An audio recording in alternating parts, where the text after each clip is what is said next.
Good afternoon, I'm Angela Lagunzad and this is One News. Search and rescue efforts continue in the wreckage of buildings leveled by a powerful earthquake in Turkey and Syria. The death toll has climbed to nearly 12,000. Marian Enriquez with the report. Using his bare hands, this rescuer dug frantically in a collapsed building in Jandari, Syria. A hand was seen sticking out from under the rubble. After a few minutes of digging, a child could be heard crying. Rescuers didn't waste any time as they continued digging until the little girl emerged. حكي البابا حكي ايوه ما شاء الله ما شاء الله ليك البابا حكي يا بابا حكي يا بابا الحمد لله على السلامة يا عمو الحمد لله على السلامة يا عمو هارون يلا ايوه يلا يلا ساعدني لا تسحب راسك ساعدني يلا Not far away, a young boy was also rescued, but this time the child was barely conscious. Rescue missions continued until sunset. In the town of Idlib, a whole family was saved from a collapsed building. Rescuers were filled with emotion regarding what they consider a miracle in the midst of tragedy.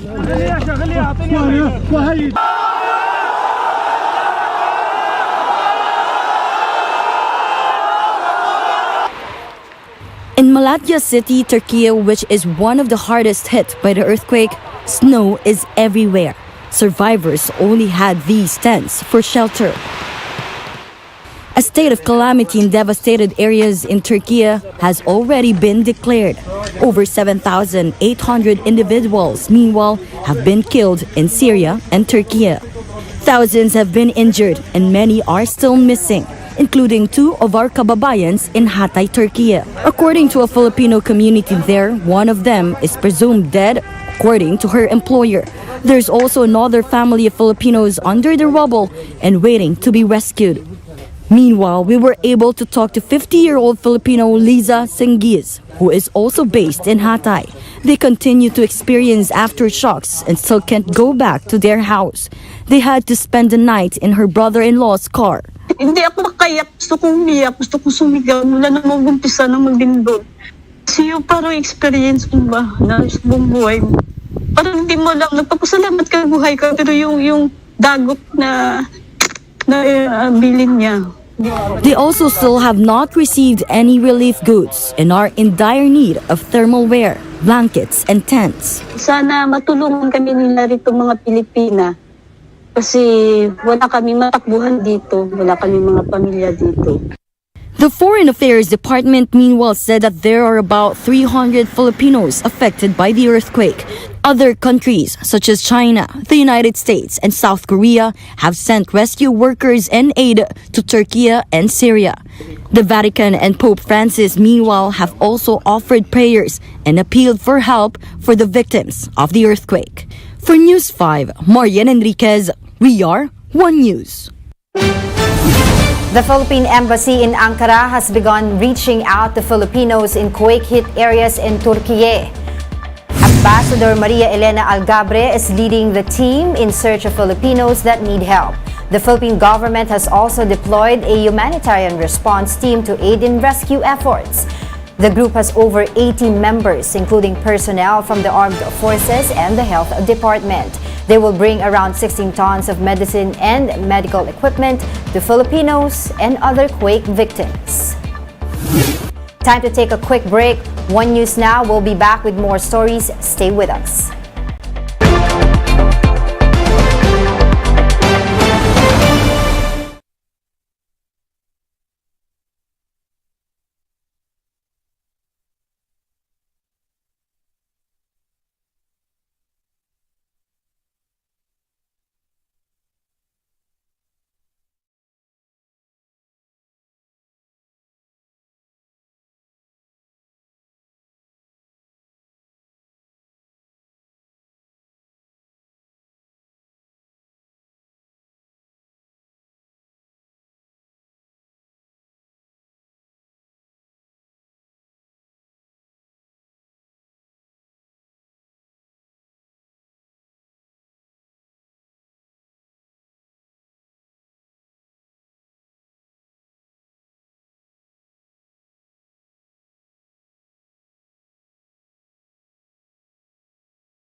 You're still watching One News Now. I'm Angela Lagunzad.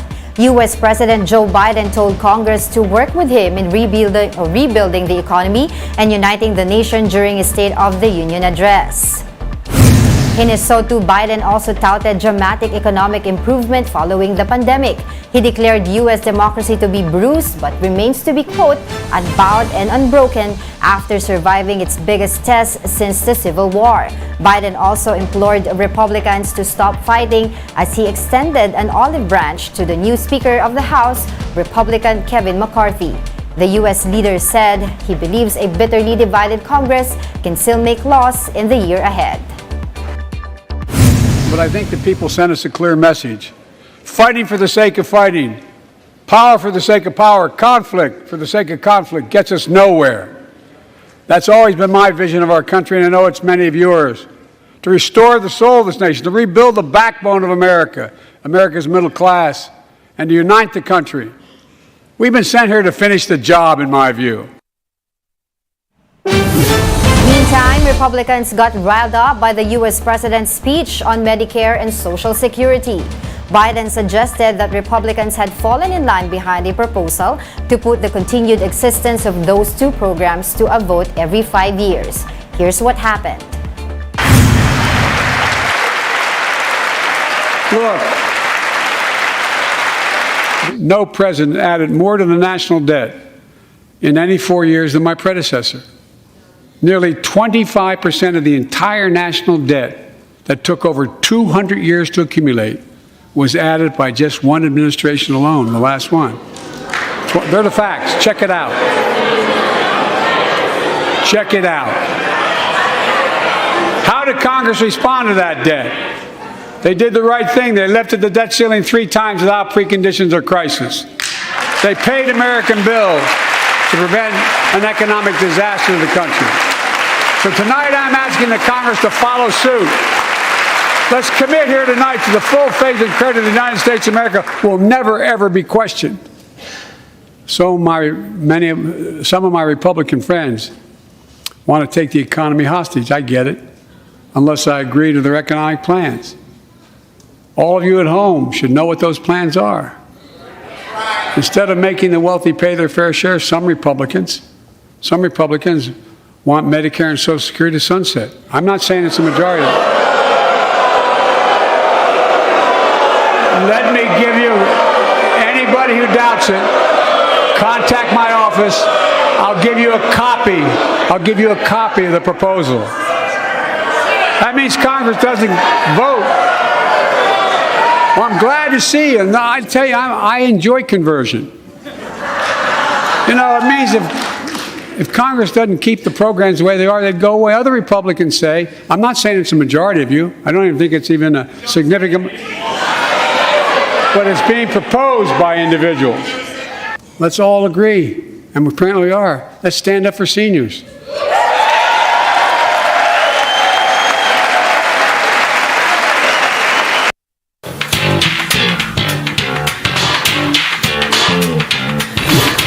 Actor host Luis Manzano and 5 others are now facing complaints for supposedly duping investors into a multi-million peso investment scam.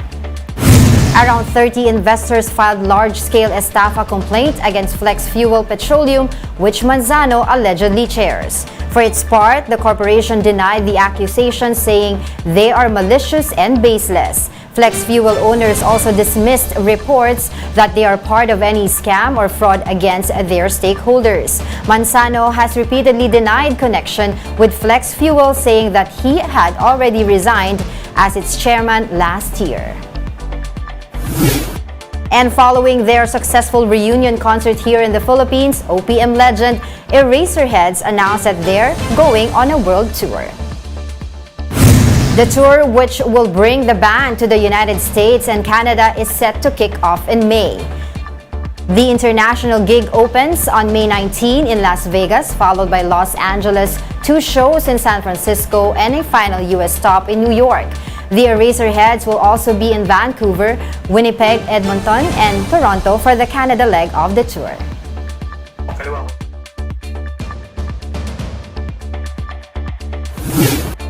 For more updates, visit News 5, the Philippine Star, and Business World Online. Visit our website, onenews.ph, for more in-depth analysis. You can also catch One News on Signal Play. Register for a free account now at www.signalplay.com and stream One News live anytime, anywhere. I'm Angela Lagunzad.